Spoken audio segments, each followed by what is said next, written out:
Тунчигнэг чимээ шал донсолгож байна. Хүүхний шингэн хоолой сонсогдож байна. Хүүхдийн гүйх чимээ шал донсолгож байна. Байшин минь хэн нэгэн ирсэн бололтой. Байшингийн шинэ эзэн ирсэн бололтой. Эхнэр хүүхэдтэйгэн ирсэн бололтой. Исэн бодолтой би хөвтөж байна.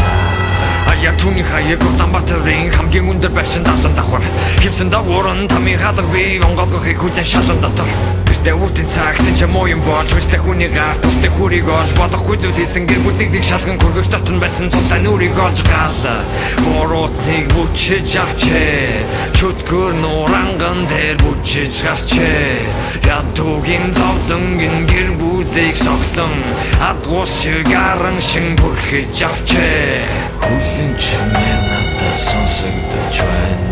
Тунчигнэг чимээ шал донсолгож байна. Хүүхний шингэн хоолой сонсогдож байна. Хүүхдийн гүйх чимээ шал донсолгож байна. Байшин минь хэн нэгэн ирсэн бололтой. Байшингийн шинэ эзэн ирсэн бололтой. Эхнэр хүүхэдтэйгэн ирсэн бололтой. Исэн бодолтой би хөвтөж байна.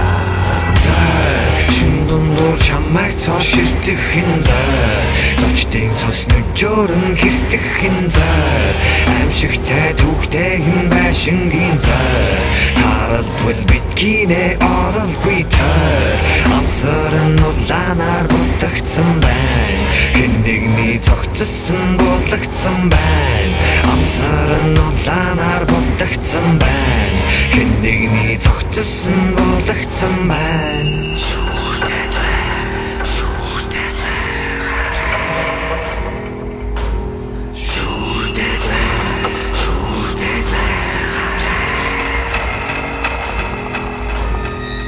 Амсан дэшээ шоронгос минь чөлөөл Амгүй болох бусдыг гам төлөөл Амсан дэшээ шоронгос минь чөлөөл Амгүй болох бусдыг гам төлөөл Зай шин дундуур чамайг цоо ширтгэхин зай Зочдын цус нүжөөрн хэртгэхин зай Аимшигтай түүхтэйгэн байшингийн зай Таралдвал биткинэ оролгүй тай Амсаран улаанаар бутагдсан байна Хэн нэгний цогцсон болгоцсон байна Амсаран улаанаар бутагдсан байна Хэн нэгний цогцсон болгоцсон байна